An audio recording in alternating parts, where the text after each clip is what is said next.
सनातन का चर्चा जितना लंबा करेंगे वो ख़त्म कभी नहीं होगा, लेकिन अगर मंत्री जी का चर्चा करेंगे तो एक लाइन में ख़त्म हो जाएगा। बड़े छोटे आदमी हैं वो कि अल्लाह ही जो है वो मालिक हैं और यही धर्म सर्वोपरि है और इसके आगे कोई धर्म नहीं है। लेकिन जंगल राज के जो पहला जो सीन था उसमें भी शायद इतना जघन्य जो अभी बलात्कार का जो केसेस और हत्या हो रहा है, ऐसे मुद्दे पर राजनीति करके ये लोग चुनाव में उतरेंगे तो इनको नुकसान होगा। ये मेरा एक उनके लिए सिर्फ संदेश है।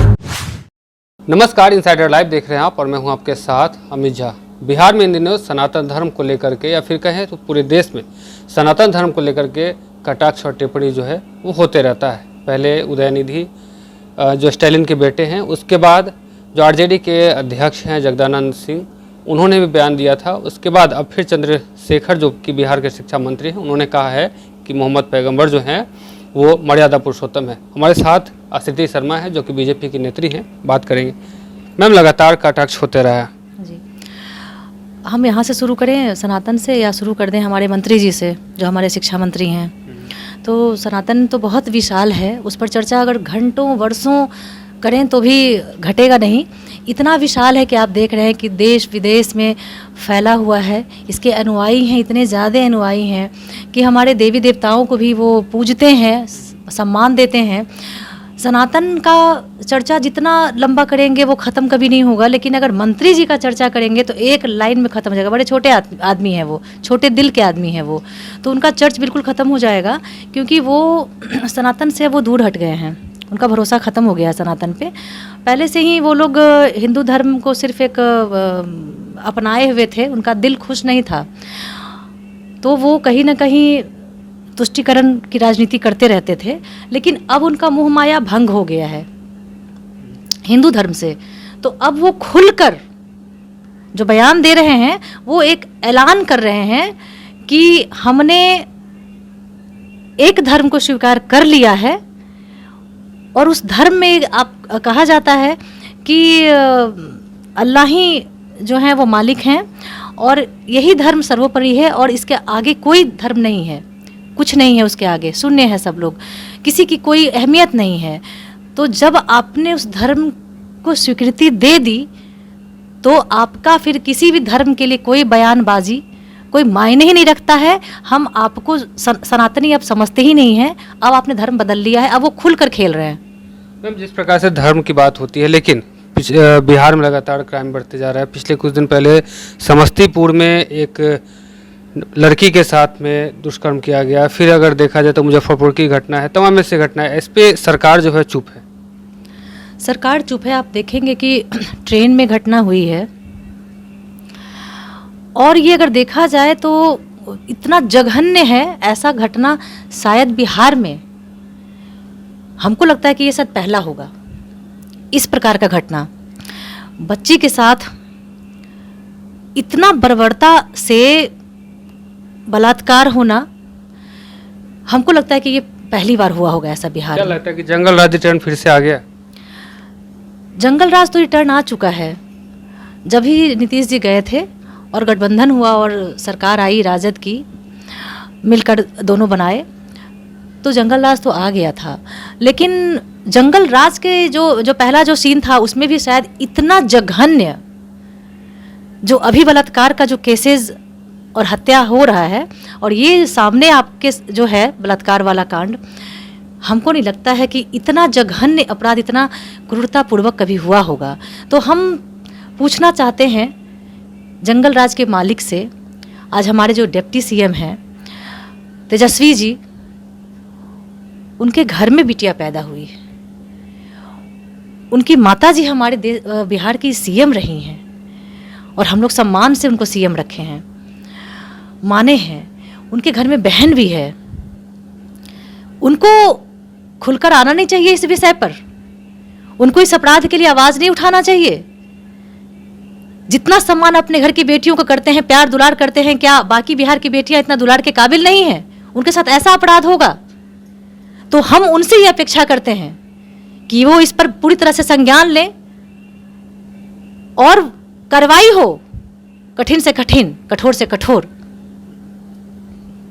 मैम, लगातार जिस प्रकार से धर्म की बात करें या फिर क्राइम की बात करें, लगातार जो है बीजेपी के लोग ये कहते हैं कि ये सरकार जो है विफल है, लेकिन आरजेडी जो है वो लगातार कह रही है कि जो बीजेपी तुष्टीकरण की राजनीति कर रही है। तुष्टीकरण वर्ड जो है ये 9 साल से पहले आया, बरसों से सुन रहे हैं तुष्टीकरण।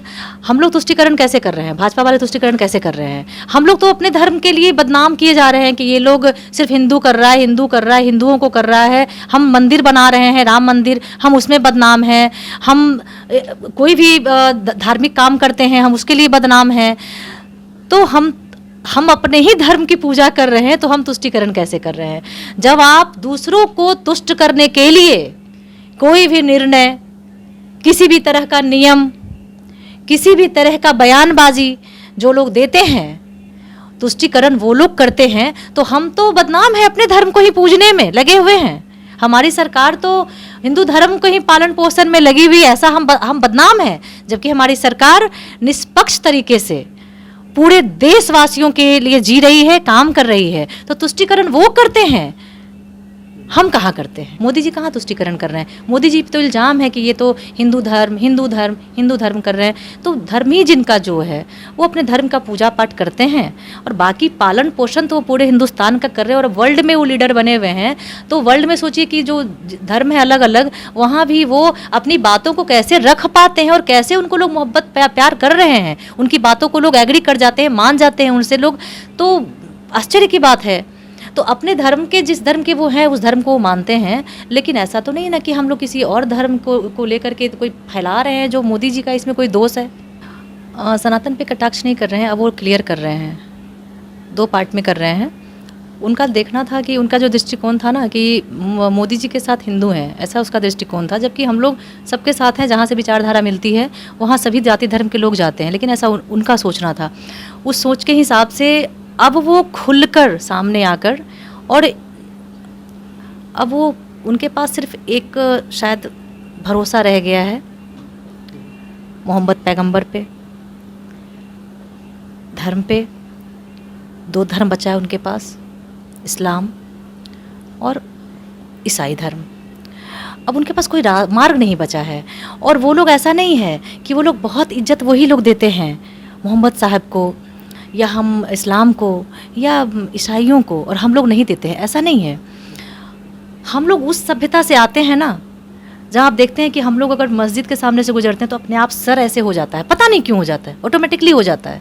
हम लोग उस धर्म के बारे में विशेष नहीं जानते हैं, लेकिन हमारे मन के अंदर भावना ऐसा है कि जितना हम अपने को करते हैं ना, तो हम लोग सबसे डरते हैं। हमको ऐसा लगता है ना कि वहाँ भी कोई ईश्वर बैठे हैं, भगवान हमारे बैठे हैं, माने जिनके भी भगवान बैठे हैं उनकी हमारे अंदर इतनी इज्जत होती है कि हम लोग चादर चढ़ा लेते हैं, कैंडल लेके चले जाते हैं। हम लोग फ्लैक्सिबल हैं, हम लोग में ऐसा रोका भी नहीं गया हमारे धर्म में। तो हम लोग से ज़्यादा वो प्यार नहीं कर सकते हैं दूसरे धर्म को। लेकिन अब उनके पास रास्ता, मार्ग उनके हिसाब से सिर्फ और सिर्फ 2 धर्म रह गया उनके पास, और उनके पास कोई रास्ता मार्ग नहीं रह गया। अब वो अपने रास्ता मार्ग चुन लिए, उस पर चल दिए। इससे पहले भी वो रामचरितमानस पे भी बयान दिया था उन्होंने। उसके बाद अभी कुछ दिन पहले जगदानंद जो है आरजेडी के, उन्होंने साफ तौर पे कहा था कि जो चंदनधारी होते हैं वो हिंदू यानी कि सनातनी नहीं है। अब तो उन्होंने ये कह दिया है कि सब कुछ जो है वो उनके लिए पैगंबर ही हैं। तो इसके बाद इस्लाम में यही कहा गया है कि सिर्फ इस्लाम ही सर्वश्रेष्ठ है और अल्लाह ही सबका मालिक है। तो उनके कहे के हिसाब से जब आपने, हमारे मंत्री जी ने कबूल कर ही लिया है, तो फिर वो तिलक चंदन पे अब तो कुछ भी बोले या ना बोले उसका कोई महत्व नहीं रह जाता है। वो तो उनके लिए ये अलग धर्म है, दूसरा धर्म है। क्या लगता है कि आने वाला जो चुनाव है यही मुद्दा इसमें ज़्यादा ये टॉप पे रहेगा क्या? अगर आप देखेंगे तो मोदी जी, हमारी सरकार भाजपा की काम कर रही है, और हम लोग क्या कर रहे हैं, जो हमारे नेता मंत्री, वो मंत्री जो है वो अपने अपने क्षेत्रों में काम कर रहे हैं, अपने अपने मंत्रालय देख रहे हैं, और हमारे जैसे कार्यकर्ता वर्कर रोड पे, सड़क पे, गांव में, धूप में हम लोग वर्क कर रहे हैं। किसके लिए क्या कर रहे हैं? हम लोग क्या उन्माद फैलाने जाते हैं? हम लोग बिहार में हो रहे क्राइम, हम बिहार के हैं, तो बिहार में हो रहे क्राइम, जो ग्राफ बढ़ रहा है, जो सरकार की जो कमियां हैं, गलतियां हैं, खामियां हैं, और जनता का जो दुख दर्द है उसको उठाते ज़रूर हैं। लेकिन हमारा वर्क क्या है, हमारा काम है अपने पार्टी का प्रचार प्रसार करना। तो कहाँ जाके आप देख रहे हैं कि हम लोग धार्मिक बात कर रहे हैं या हिंदू मुसलमान का बात कर रहे हैं, जाति का बात कर रहे हैं। हमारे पार्टी में सब जातियों के लिए जगह मिला हुआ है। तो ये चीज़ सिर्फ वो कर रहे हैं, ये खेल, ये पत्ता, ये कार्ड उनको ही काम आएगा। उनके पास अब देश में बताने के लिए, पूर्व में इतने लंबे शासन सब लोग किए हैं, अब और अपने अपने राज्य में आज भी कई पार्टियां, क्षेत्रीय पार्टियां शासन कर रही हैं। उनके पास अब देने के लिए, बताने के लिए, कहने के लिए कुछ नहीं है। तो ये इल्ज़ाम बस लगाना है कि कैसे क्या आग लगाई जाए और कैसे जनता, जो इतने सारे जो जनता है, 140 करोड़, उसको, उसमें से कुछ को तो हम फोड़ सकें, बरगला सकें। बस यही नीति है। क्या लगता है कि जिस प्रकार से ये लोग अभी चुनाव नज़दीक है 2024 का लोकसभा चुनाव, इससे पहले वो लगातार हिंदू मुस्लिम, लगातार सनातन धर्म पे ये लोग टारगेट कर रहे हैं, ऐसे में क्या लगता है कि इनको कितना परेशानी? हमको लगता है कि ये लोग सनातन धर्म पे टारगेट करने का दो कारण है। एक कारण तो है कि अब उनके पास, उनका मन चित्त सनातन धर्म से हट गया है। ये पता नहीं क्यों उनको ऐसा लगता है कि ये सनातनी लोग ही हैं जो मोदी जी को खड़ा कर दिया और पूरे अटूट तरीके से खड़ा किया है, इतना स्ट्रांगली खड़ा किया है कि डगमगा भी नहीं रहे हैं। अब ये तो इनका चोट ऐसा लगा है कि इनका मोह एकदम भंग हो गया सनातन से। हमको लगता है ना कि ये लोग सही में दूसरे धर्म में परिवर्तित हो जाएंगे या मानसिक रूप से हो चुके हैं, और उसके बाद देश को ये लोग नुकसान पहुंचाएंगे और अपने पार्टी को ये लोग नुकसान पहुंचाएंगे। अगर ये लोग धार्मिक बात करेंगे, ऐसे मुद्दे पर राजनीति करके ये लोग चुनाव में उतरेंगे तो इनको नुकसान होगा। ये मेरा एक उनके लिए सिर्फ संदेश है। ये थी हमारे साथ बीजेपी की नेत्री आश्रिति शर्मा। इनका साफ तौर पे कहना है जिस प्रकार से बिहार में बलात्कार और हत्याएं हो रही हैं, कहीं ना कहीं सरकार इसकी जिम्मेवार है और इस पर उन्हें संज्ञान लेना चाहिए। उसके बाद उन्होंने सनातन धर्म को लेकर भी बयान दिया है। उन्होंने कहा है कि अब जो सनातन धर्म के बारे में अनाप शनाप बोल रहे हैं, उनको सबसे पहले ये देखना चाहिए कि वो इस धर्म में खुद नहीं है, अब वो किसी और धर्म के हो चुके हैं। फिलहाल इस खबर में इतना ही। हमारे साथ बने रहो, देखते रहिए थर्ड लाइव। नमस्कार।